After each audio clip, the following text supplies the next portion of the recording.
কোরবানির ঈদের দিন প্রবল স্রোতের কারণে আবারও নদীতে ধসে পড়েছে পদ্মা সেতুর কনস্ট্রাকশন ইয়ার্ড বাঁধের প্রায় ২০০ মিটার এলাকা। আতঙ্কিত হয়ে ঘরবাড়ি সরিয়ে নিচ্ছেন পাড়ের মানুষজন।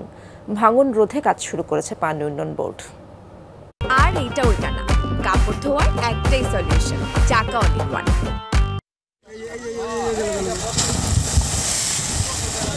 নদীর পানির স্রোতে ভেঙে তলিয়ে গেছে বাঁধের কিছু অংশ। ভাঙন অব্যাহত থাকলে দ্রুতই নদীগর্ভে যেতে পারে মানুষের বসতবাড়ি ও দোকানপাট সহ নানা স্থাপনা।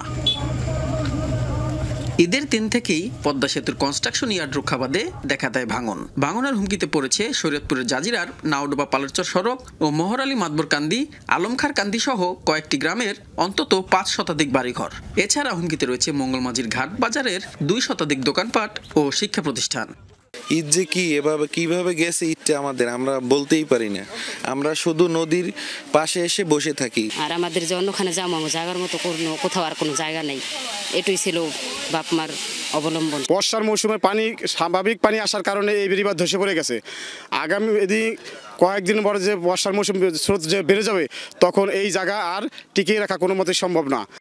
গত বছরের নভেম্বরে নাওডোবা এলাকায় ১০০ মিটার বাঁধ ধসে যায়, যার সংস্কারে পানি উন্নয়ন বোর্ড ব্যয় করে ২,৮৭,০০,০০০ টাকা।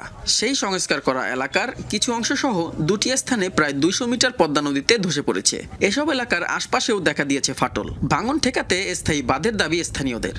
আর এই বেড়িবাঁধ দেওয়া ছিল বিদায় এটার ভরসা আমরা কেউ ৩তলা বিল্ডিং, দোতলা বিল্ডিং, কেউ একতলা বিল্ডিং করছে। এদের আগে ভাঙছে একবার, আবার আইন হেন রাখছে। এখন যদি নেওয়া জায়গা ঘরবাড়ি তো আমরা সর্বহারা। এই গণবসতি ভাঙা ধরে সরে হারতে পারবো না। ভাঙন কবলিত এলাকায় স্থায়ী বাঁধ না দিলে চলতি বছর পূর্ব নাওডোবা ইউনিয়নের ৭০ ভাগ নদীতে ধসে যেতে পারে বলছেন ইউপি চেয়ারম্যান। স্থায়ী বাঁধ না হয় তাহলে মনে করেন পূর্ব নাওডোবা ইউনিয়নের 70% লোক আর কি নদীর সম্মুখীন হয়ে পড়বে। ভাঙনে ক্ষতিগ্রস্তদের সহযোগিতার আশ্বাস উপজেলা প্রশাসনের। চেষ্টা করব আগামীকালের মধ্যে থেকেই যে ওই যে জিও ব্যাগগুলো ফেলানোর পার্মানেন্ট সলিউশনের জন্য প্রকল্প নেওয়া হয়েছে।